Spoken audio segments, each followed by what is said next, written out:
Have you ever been in an interview and they ask you a question, you're answering away. Next thing you know, you're on this like long rambling tangent and you're like freaking out, trying to pretend that everything's okay, trying to bring it back, but not knowing how to bring it back. And then you just end the answer right then and there, hoping that for the next question, you'll be able to get your act together, but you don't. You completely destroy the whole interview because you're so in your head about this rambling problem that you have. Mm-hmm. Yeah, I know it well. I've been there, done that. I've come up with a way to deal with it so that you can authentically show up as you. You don't have to be a robot. You just have to be you. I am going to teach you how I fixed the rambling problem for myself and a bazillion of my clients. It is a common problem. You are not alone. So I am resharing a training I did more than 2 years ago because it's good. It is a good one. I want you to stick on to the other side to watch it. In the meantime, why don't you click the subscribe button to my channel?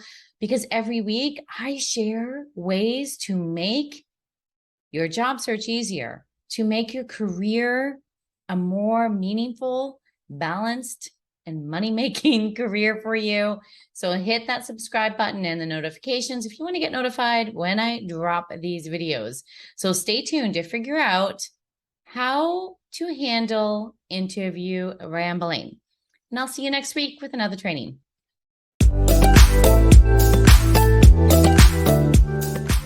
Oh, and I hear about a lot of people who have issues with rambling in interviews.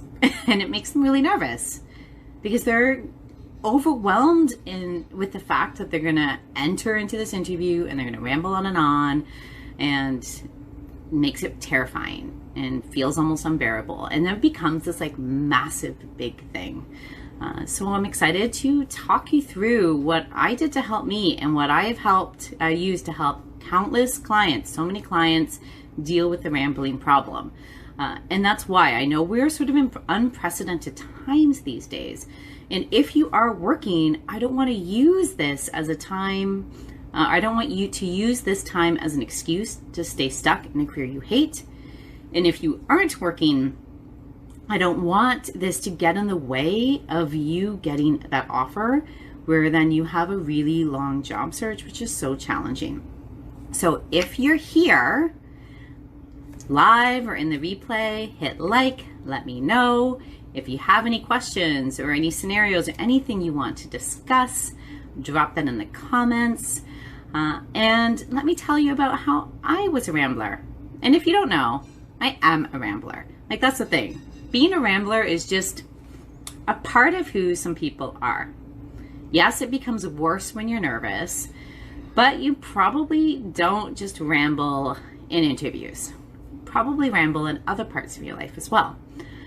And I know for me, that is the case. My clients definitely can see it sometimes as I work through the A through Z things of an argument that we should all consider. But it definitely got in the way of me being successful in interviews, where I would just ramble around and around, hoping that the answer would sort of come to me. That would be one way. Or I would know what I wanted to say, but my nerves just for some reason would take me off on the tangents. I would follow the tangents that exist in my brain.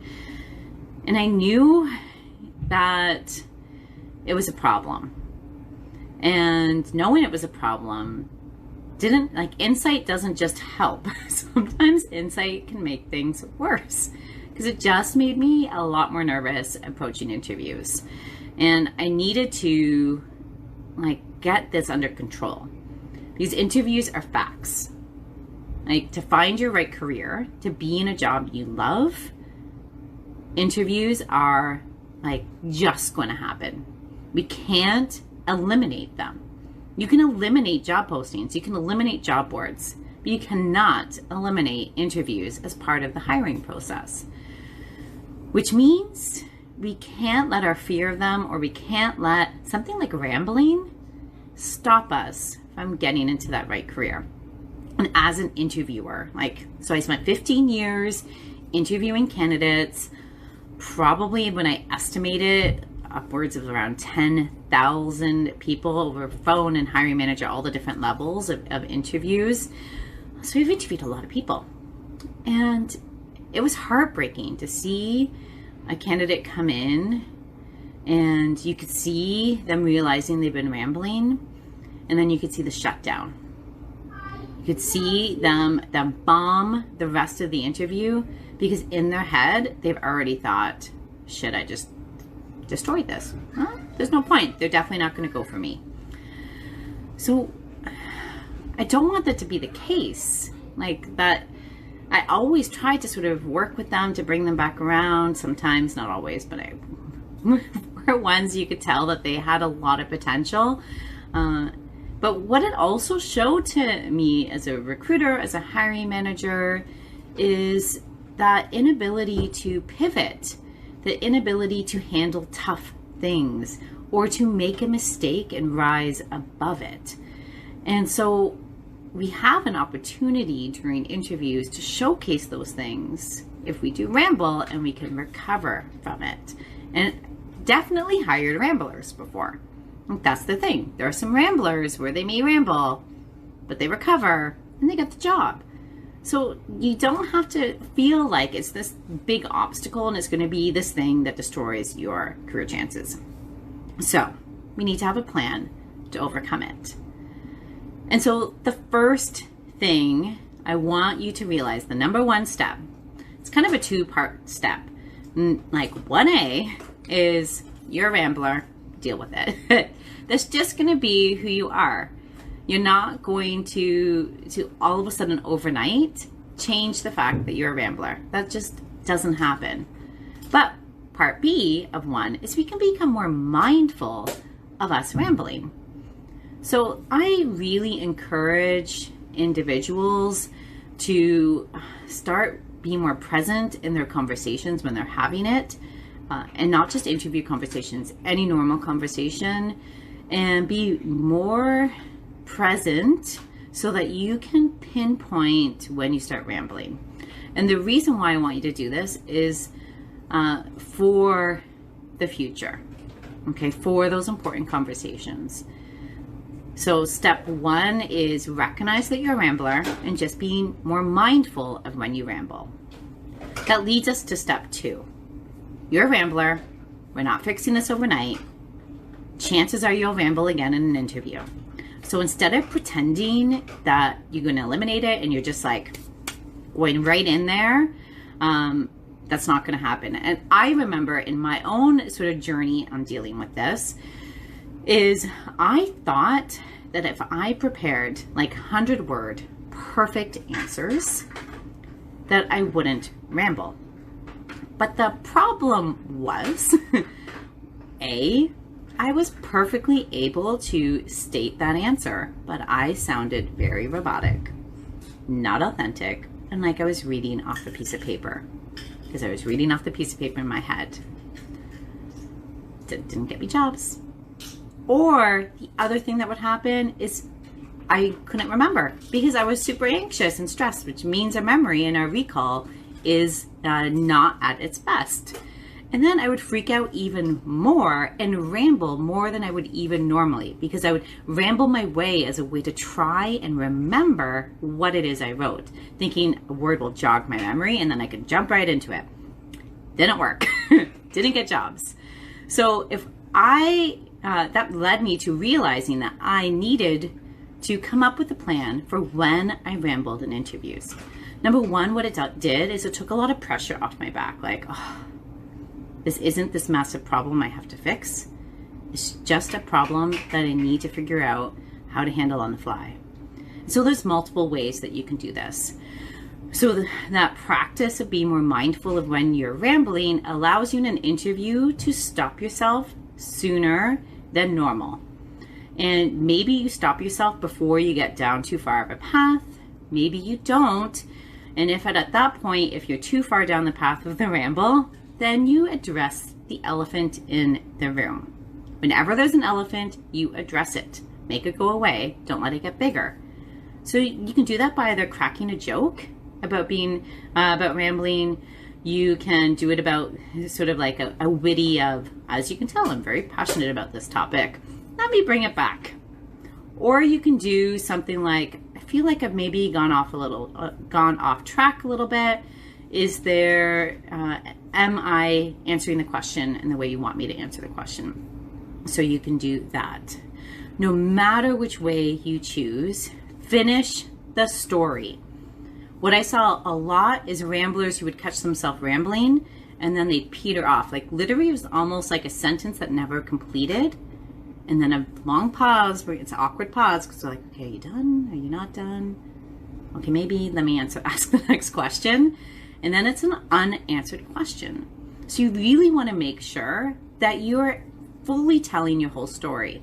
So if you got lost in the context or the background piece or the action piece, you still want to bring it back to finish that section before moving on to the next section and making sure you get to the result. And you're only finishing once you get to the result.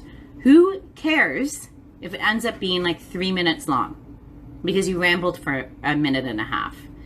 It's better to complete the story, to give them the full answer, than it is to do nothing, to peter out, to pretend that the rambling didn't exist, and then ruin the rest. So that is how to come up with a plan on how to deal with rambling when it happens. So step 1 is to recognize that you're a rambler and to be more mindful of when you do ramble. Step 2 is creating a strategy for how you would handle rambling in an interview. And then step 3 is this is how we're going to try and reduce the, what's the word I'm looking for? Reduce the probability of rambling happening in an interview. And this is practice, practice, practice. But not practicing like I did by writing something down and memorizing this 100-word script or answer or story, whatever. It is coming up with your stories, knowing your stories really, really well. Having them be like a part of you, essentially, which I know sounds weird, but go with me on this. And what I really want you to do is practice them in your head.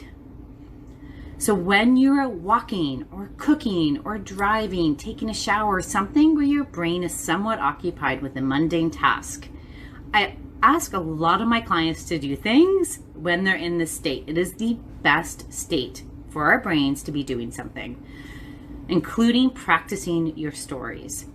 Because what we want to do is we want to create the pathways in our brain that these stories can then create. They instead become like long-term memories, which allow you to kind of go with the flow a little bit. They're definitely a lot more authentic.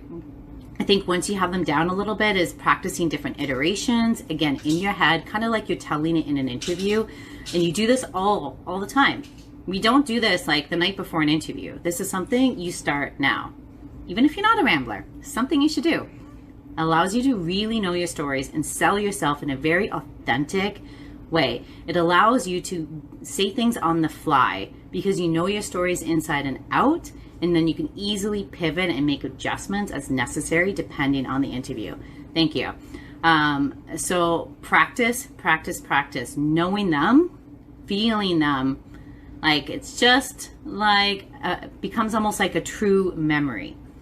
And what this does is when you're in an interview, when your nerves are making a lot of neurons in your brain go haywire, it doesn't matter because these exist in there. And like, when I was interviewing before all this, I very rarely rambled anymore. It took a long time to get there. And each job you have new stories. Each year you have new stories that you need to add. And I was just constantly, even as a passive searcher, I knew I was a rambler. I should just know this stuff because it's also good for networking, blah, blah, blah. Don't want to ramble too much. But just knowing them so you can live and breathe these stories will like 100% make sure that you don't ramble. But if you get an interview this week, don't expect to not ramble. Fully expect that you will and have that strategy on how you will handle it. That is the best way, because that means once that story is done, it reduces the likelihood that you will bomb the interview, which increases the likelihood, like by tenfold, that you get the job. If this training resonated with you, then join the Career You Love Academy. It's my group coaching monthly membership program that takes unhappy workers who are unfulfilled, exhausted, and dreading their days to finding work they love, where they're finally making more money, more of an impact, while having the time and energy to truly enjoy and love their life. You can join us by going to www.sarahcurto.ca/CYLA.